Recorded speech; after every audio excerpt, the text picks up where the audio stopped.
Welcome to the Tiny House Ideas podcast.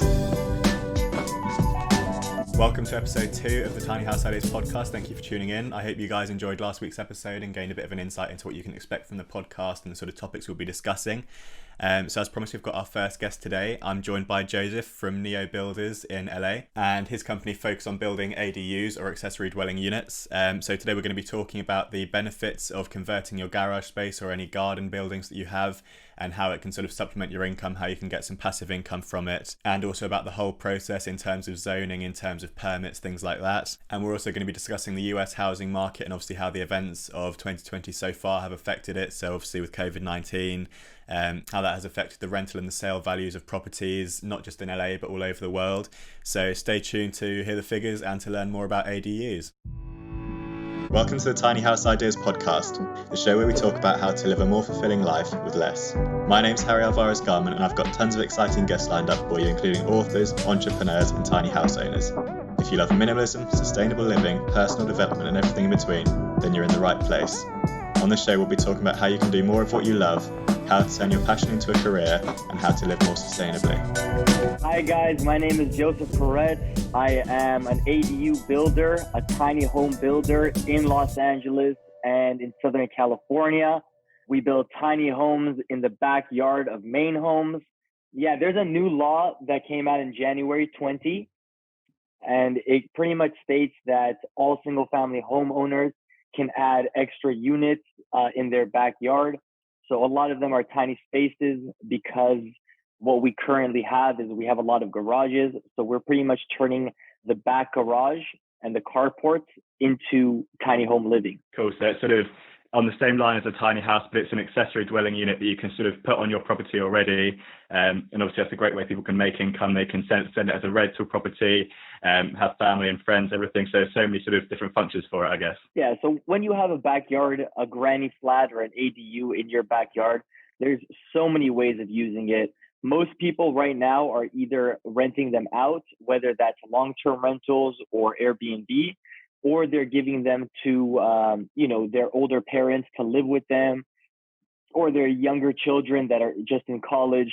So it kind of is very fluid, I would say. And there's so many different options, which is something I really like. Yeah, so many different routes that you can go down, and people can sort of customize it to make it work for them and their situation and their area and everything. Definitely.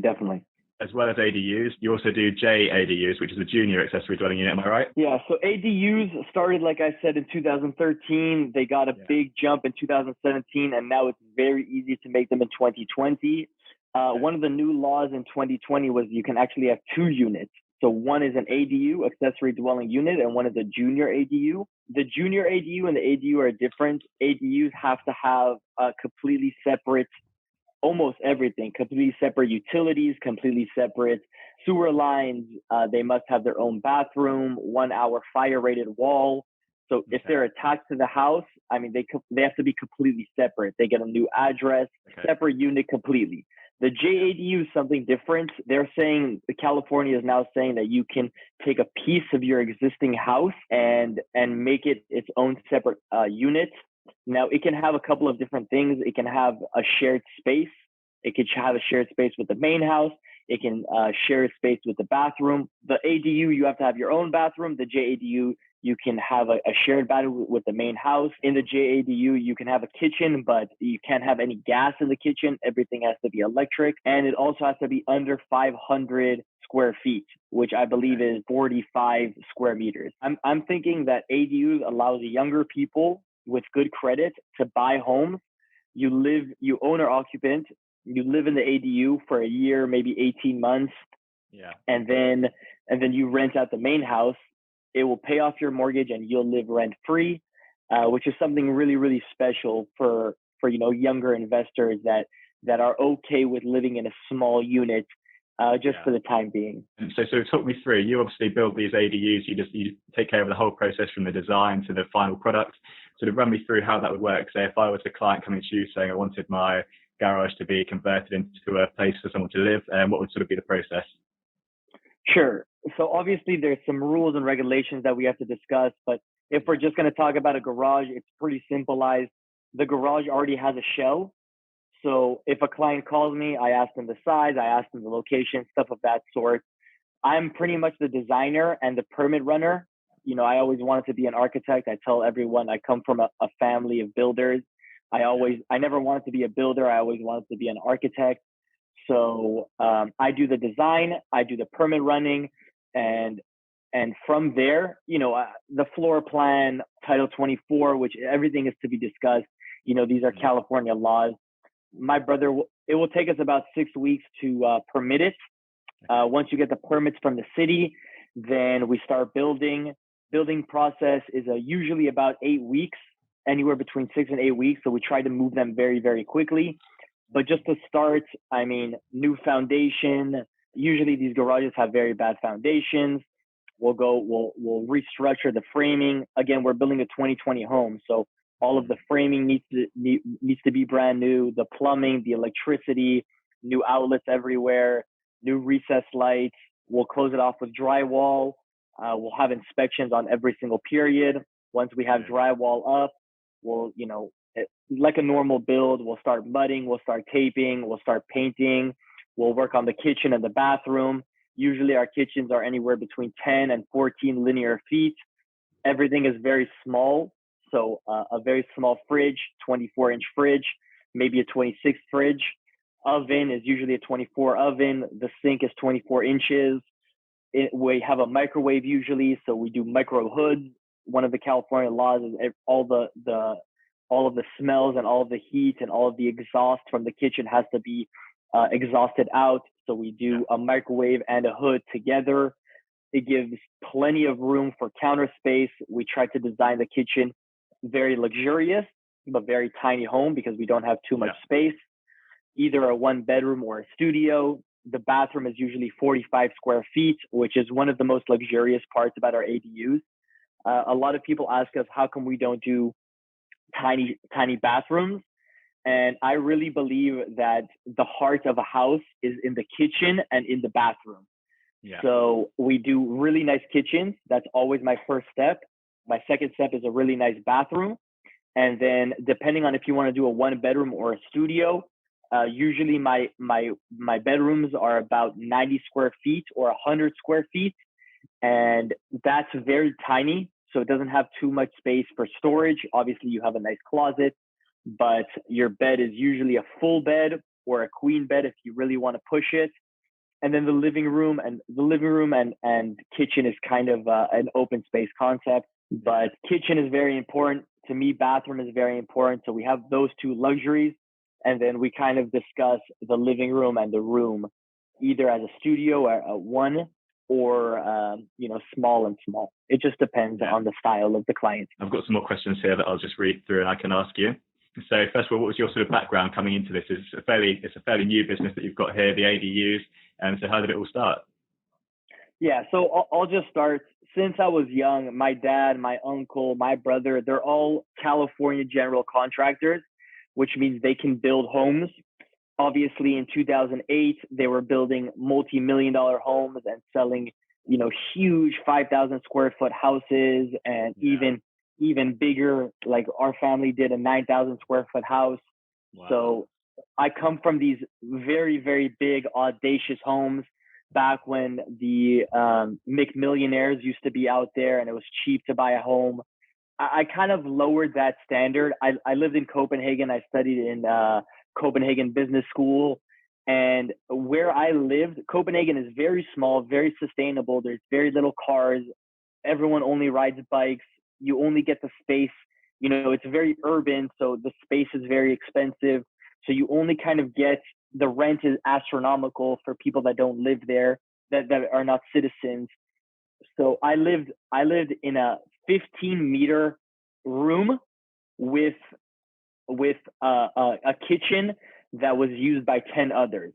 So everyone had their own room, everyone had their own bathroom, and the kitchen was a mixed space.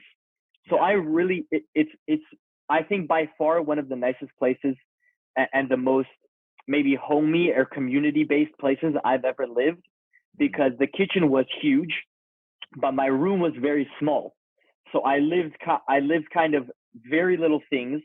My bathroom was only four 4 square meters, or even less, probably 3 square meters. Very small shower, very small toilet, very small vanity. My room was even tinier, but I had one big window and I had a desk and I had a small bed, and it was almost perfect for me because I would do my work and my personal stuff in my room. But most of the time I would be hanging out in the kitchen and either watching TV or hanging out on the couch or conversing with others. I mean, the dining room table was big enough for 15, so we can even have friends. The kitchen, you can have 6 or 7 people working in the kitchen at the same time. And I kind of just learned to live tiny. Yeah. So when I came back to LA and our family was still building, and all of these general contractors were still building $3 and $4 and $5 million homes, I got a little discouraged because I wanted to live tiny. I wanted to build tiny. And then what happened was my brother built an ADU. Me and my brother designed an ADU for his own property. And I lived there for 6 months.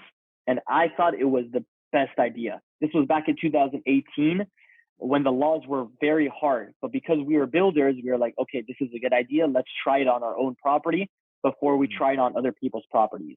So we built it and I lived there, and I saw the mistakes that we made. We made a bigger kitchen. You know, we didn't give enough space for living. So, but it was our first project, and we spent a lot of money, and the fees were very expensive. But then gradually my aunt wanted one and the neighbor wanted one, and everyone kind of wanted one. Slowly but surely, I moved away to a bigger place, and I always missed the small place. And then when 2020 came, we've already done 4 or 5 projects, and we were just excited to do more, and we were getting calls left and right. And then I just started moving full force into ADUs. I started writing blogs about it. I started getting infatuated with them. Airbnbs, make your own money, rental income. And since 2020, obviously COVID also hit in 2020, which it did 2 things. The COVID-19 did 2 things. The first thing it did was it brought a lot of people down. So a lot of people can't buy $3 million homes anymore. So even if you were planning on buying a $3 million home, I think people are scared to buy that right now, even though the market is really, really high. Yeah. It's uncertain, but the market is still strong, but people are uncertain about their jobs, about their livelihood. It brought a lot of people down to earth that they can't have a $4,000 or $5,000 mortgage, because even if you're making a lot of money, having a $5,000 mortgage is very, very expensive for some people. So a lot of people wanted help with their mortgage. ADUs is one of the best investments. The only downside of the ADU is that you have someone living on your property. But if you're okay with that, then it's helping with your mortgage. So the 2 types of people that are calling me in 2020 are, number one, investors they have anyways a lot of homes and they want to make more money. Or the people that I like a little bit more because I get to stylize and design more is the homeowners that now understand, okay, my son is renting a $2,000 apartment in city center. Let's build him an ADU. Let's let him live there. And the $2,000 that he's going to pay in rent, he'll just pay us $1,000, and he'll live in a much nicer home, and he'll live closer to us. But, you know, it helps us with our mortgage. So all of these things come into play. So 2020 really shaped a lot of people's minds about downgrading, upgrading to tiny, and it really changed the perspective.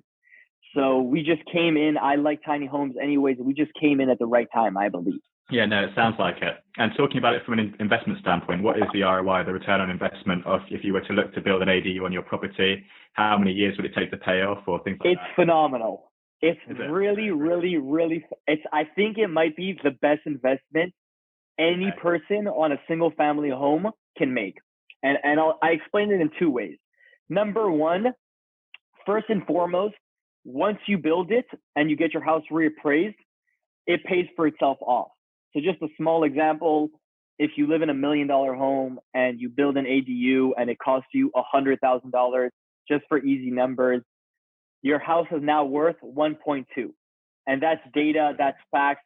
That's only in LA. I only want to speak in Los Angeles because that's my market. I know in San Diego, it's a little bit more. In San Francisco, it's a little bit more. In some places like Bakersfield and in other rural places, it doesn't go up that much. But in Los Angeles, it very much goes up. So that's number one. So if you have the credit, it's a free project. Sure, that's number one. That. Yeah. It's completely, if you have the credit, if you have the money to build it, then you get your house reappraised. It's free because they will reappraise it for even more than you spent on building it. That's number one. Number two is the ROI per month is very, very strong because, again, depends which neighborhood, and you come from London, you know how important living in Chelsea is, or living in North London is, or living in, you know the difference in prices. In LA, every neighborhood has different prices for rent and different prices for home value. So just a standard house, garage conversions, 400 square feet, anywhere between $1,400 all the way to $2,500. So just for example, Culver City, it's an arts district. There's food courts everywhere. Everything is walkable. You know, there's different film productions going on there, different high techs going on over there. You can easily get $2,500 a month on your ADU. And maybe in the valley, somewhere a little bit more rural, somewhere a little bit far from the city where you still need a car to get into the city, maybe $1,500, $1,600 a month. But let's just say on the high end, it costs you $100,000, and it costs a lot less. But let's just say on the high end, and you take out a loan, if you take out a loan at 3 to 4%, this thing is going to cost you about $500 a month extra on your mortgage. So if you're paying extra on your mortgage $500 a month for the next 30 years, and you're getting anywhere between $1,500 and $2,500 a month, then cash flow into your pocket is anywhere between $1,000 and $2,000 per month, which means that if the whole thing costs you $100,000 and you're making, let's say, $1,000 a month, you're going to pay this thing off in 10 years, in 100 months, which is 8 years. If you're putting $2,000 in your pocket, it's 50 months. So it's almost crazy to me how good of an investment this is. Where in the world can you give someone $100,000 and make $2,000 a month every single month? Exactly. I mean, it beats the stock market, it beats everything, doesn't it? I believe so. And also it's on your property. So your property value goes up as well. So if you wanted to build an ADU and sell your house one day later, you could and still make money. Exactly. Yeah. So if you're happy to sort of have, like you say, the only downside is having someone live on your property or be living with someone. As long as you're happy with that, then it's really a no-brainer because your house price goes up, you get an extra rental income, and it's passive income. Because I mean, once you've expended the initial amount, then it's just sort of, it just comes back to you without having to do any extra work. Yeah. And that's what's beautiful. What we're seeing now, the people that built in 2017, what we're seeing now is they've paid it off. They either have completely, the full $2,500, a completely passive income, or now they're using it as a fun space because their kids are getting older. So they're adding an extra bedroom, or they use it as a pool room, or they use it as an office. So I think once you kind of pass that that you paid it off, now you have an extra space to either rent it and get that passive income, or use it as an extra room in your house. So I think it's very beautiful either way. Obviously, as you say, LA and California have been given the regulations now, and it's becoming a more prominent thing here. But obviously, other states in future will be able to use you guys as a case study, and I'm sure it will sort of grow and move across the country as well in future, especially obviously everything that we've said has been going on this year. More states are going to be open to this idea of ADUs. Sure. And again, the reason why it works so well in LA, and the reason why everyone is hearing about it in LA, is because we're a very urban city. So there's not a lot of space. So what we're pretty much doing is taking one parcel of land and cutting into two, and then you have two places to live. But that's because houses here are very, very tight. We see it a lot in LA. We see it a lot in San Diego and San Francisco. I think we'll see it in big cities like Portland, for example. We see it a lot in Portland. I think maybe we'll see it in Miami. I think maybe we'll see it maybe in Austin, Texas, or in Dallas. Maybe we'll see it in New York. Maybe we'll see it in, it just depends. But it needs to be a very urban city and it needs to be a city where there's not a lot of space and there's a booming economy. So middle America, we're not super stressed. But if we take Chicago, for example, if we take Nashville, for example, these are places where the city is really growing. And because the city is growing and rent is very expensive, we need to be able to cut parcels in half, make smaller homes, make sustainable homes. So I think this is something that's very big.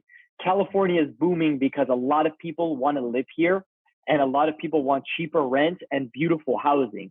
No, that makes sense, because obviously, where land is at a premium and where housing is sort of so dense, it makes sense to sort of take advantage of what is already there. I'm just going to give a quick mention to Tiny House Ideas. So Tiny House Ideas is my business, is my company. It's been what I've been working on for the last 5 years in the long term, and especially over lockdown, over the last year or so, I've really put some time, energy and effort into building this business. So Tiny House Ideas obviously started with an Instagram page, and it has grown and developed into the business that it is today. It's the perfect free platform for anyone interested in the tiny house movement, in the tiny house community. First of all of the images that I feature on Instagram, you can find out more information. You can get a full fact file over on the website. As well as that, there's a really cool tool called Find Me a Builder, where for free I will personally pair a few tiny house builders with you based on your requirements, and that will save you going through hours and hours of searching through Google results. Take the stress out of it for you, really. And obviously it's no obligation. I'll send you a few recommendations and it's up to you what you do with them. Another section of the website is the approved builders section. So I've been working with a few tiny house builders that I really stand behind, that I see the value in their work. So there's a profile there to sort of tell you more about them, and so you can contact them directly if you've got any jobs that you're interested in. And finally, on the website there's a section for tiny house vacations. So if you guys are looking to go away and to try the tiny house movement, to try the tiny house living, but don't know if you want to commit to it, if you don't want to live there just yet, then a vacation is a really, really great way to sort of get acclimatized, to learn more about it. And you can do that by clicking on the vacations tab of the Tiny House Ideas website and learning more and searching through some amazing holiday homes. So obviously you said it's sort of, when you do a project, you need to sort of cut the land in half or cut the garage off, so it's a separate unit. How does that work in terms of gardens? That's actually one of the questions we got from a follower on Instagram. Sort of, they were wondering if they were to do how would that affect their garden, or how much garden would the accessory dwelling unit have? Two options. Number one, I do not, me personally as the designer, I do not allow anyone to make ADUs without a backyard space, because I think it takes away all of the homey feeling. Because if you just live in a garage, it doesn't feel comfortable. So I always give a backyard space. Even if we have to lose some home space, I always give them a backyard space. Yeah. That being said, how much space? So I think there's two options. Option one is cut the land in half.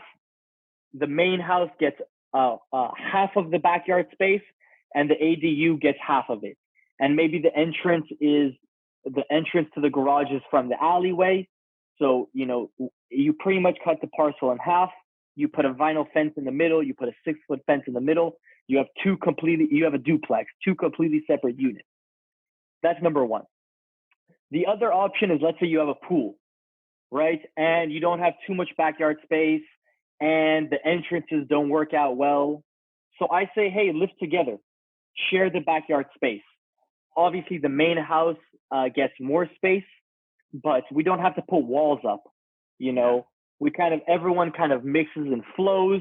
The guy living in the ADU walks past the main house and says hello to everyone, just like a neighbor would. Maybe he gets pool access. Maybe he gets full pool access at all times, or full barbecue access at all times. Maybe he only gets 1 hour a day. Maybe he gets the pool only on Saturdays. Whatever needs to happen to make both parties feel comfortable. But definitely the ADU should get a backyard. The only question, and it's a design question, the only question is, should it be a mixed use or should it be a completely separate unit? And I think that's a design question for your personal house. It just depends on where the garage is, or where you want to build the new construction ADU. Okay, so another question that we've had sent in from a follower, they're asking, if you were to build an ADU or live in an ADU, is it legally the same property, or are you able to sort of sell that on and buy it separately, or is it just still all part of the same house? That's a really great question. Every city, so first of all, California made all the mandates, and then every city kind of has its own rules. So let's just talk about LA. I know LA the most. In LA, you're going to get another address. So for example, if your house is 123 Main Street, you're going to get 1, 2, 3, 5 Main Street, just for a small example. Yeah. Currently it's the same parcel, but you're not allowed to you're not allowed to cut the parcel. You don't get 2 parcels. You get 2 addresses. I think in the future, once we get to 2025, where there's going to be another new laws, and in 2030, where we know there's going to be new laws, we might be able to cut it and then sell them separate. But in the current ordinance of California and the city of LA, you cannot separately sell the property. Someone saying, sounds like a great idea, it gives you more freedom to sort of do what you love. And we've touched on that already briefly before, saying that having a smaller space gives you the time, money, freedom to sort of be able to create more experiences. So sort of living tiny, but exploring big, and sort of being able to sort of choose how you spend your time, because you don't have to spend the whole time cleaning. You don't have to spend the whole time maintaining things. It sort of really fits into that lifestyle that a lot of people are going for. Sure. I think the answer is 100% yes. Because whatever you do, if you live in the ADU, your rent or mortgage is going to be much cheaper, which means you have more money and more time and more everything to go do exploring.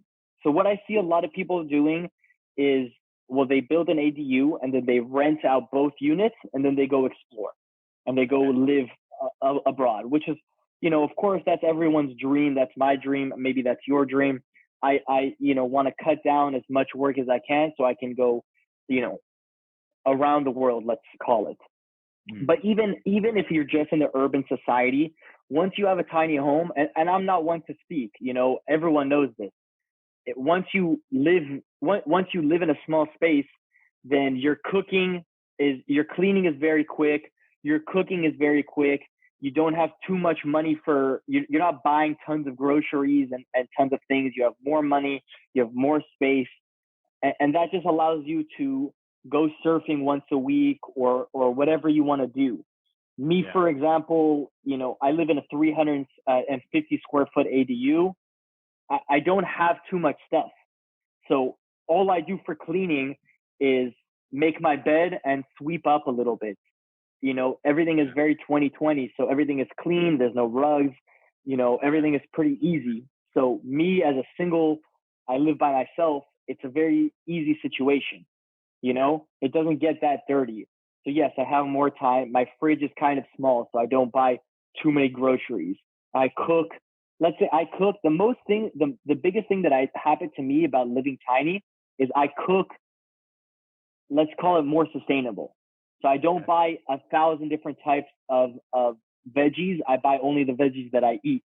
I don't buy 2 loaves of breads. I just buy bagels. Eggs, I don't buy 12 eggs anymore. I just buy 6 eggs at a time. So these are kind of the things that I did. So obviously you were speaking about one of your mission statements being sort of inform people and to teach people and build a community. Your Instagram page is a great place for that. You've got lots of tips on there for house hacking and ADUs. You've also got a blog with loads of information that people can go and have a look at after they've listened to this. It's a great place to check out. Thank you. So yeah, it makes perfect sense to teach people about this, and then you can see where the project goes in future. Yeah, I think education is the most important. I mean, it's brand new codes, it's brand new laws.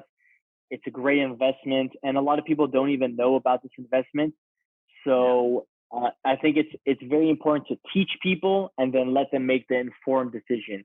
Living in a small space, what tricks do you sort of use to make it feel like it's bigger? Do you sort of put mirrors in strategic locations just to sort of, and natural light obviously can help make the space feel bigger than it is? Natural light is number one. Obviously, as an architect, we use the light compass, and I think that's very important. High ceilings, because anyways, we're usually taking off the roof. So usually we do 9-foot ceilings or 10-foot ceilings, which is really, really nice. Large windows. Sometimes in garages by the fire department, there's some walls where we can't put windows. So we make sure to put big windows where we can put windows. For the outdoor spaces, instead of putting a door, we put a sliding glass door. We really, really like that we're working a lot with is the long eye view, where as soon as you walk into, if it's a 1-bedroom, just for an example, when you walk into your main house, your main entrance, you can see through into the bedroom, and then you can also see into the backyard. So if all three doors are open, you can kind of get the wind, you can get the long view. So these are things that are very important to us. Some projects are nicer than other projects, but a lot of the existing conditions matter. Yeah, exactly. Well, having the long eye view makes the space feel bigger, and also it sort of makes it easier for people that aren't necessarily used to living in a small space, acclimatise better because they feel like they're in a bigger place. How would you say, have you had people feedback to you on sort of how it is for them who have downsized into an ADU, for example? How have they sort of acclimatized to it? Whenever I read a lot of the reviews on the Airbnbs, because a lot of my clients do Airbnbs, people love tiny homes because it's perfect. I really promise we make a perfect space, give or take, and everything you need is tiny. So they don't need more than that. As for the people living in it, I think two things. Sometimes they say it's very nice, and then they come into it with an open head, and they don't come in with 4 suitcases. They only come in with 2 suitcases, and they really, really enjoy it. So basically, to summarize, obviously now 2020, everything that's been going on, ADUs, accessory dwelling units, are sort of a great thing for people that are looking to have a space to rent out, people that are looking to have family near to them, that are people that are looking to sort of take advantage of the property they've got, because obviously I know especially in LA there's a housing shortage at the moment, and that sort of paired with interest rates that are so low, there's sort of people are skeptical about selling their houses. They sort of want to hold on to them for the time being because there's not enough places to buy or for the right price or anything. So if you have a house, now is a great time to invest the initial investment. You get a great ROI, as we said. So as long as you're happy with having someone close to you, it makes sort of perfect sense. It's a no-brainer to look into doing an ADU. And obviously also people that are traveling, people that are visiting a city for a summer or something and looking at Airbnb, short-term rentals, also consider looking at ADUs, obviously, because people look at apartments, hotels and stuff, but works perfectly. So it sort of caters to so many different people. And now's a great time to do it. Thank you, Harry. Thanks for having me on the show. It's been an absolute pleasure. Thanks so much. And everyone go check out N.E.O Builders on Instagram. We've got the blog. We'll put all the links in the description. So yeah, thanks very much for coming on. It's been a pleasure. Thanks, guys. Bye-bye. To listen to the full episode of the Tiny House Ideas podcast, head to your favourite podcast streaming platform. It's available on Spotify, on Apple Podcasts, on Google Podcasts. And alternatively, if you'd rather watch the full episode as a video, so the full conversation in a video format, that's only available on Patreon.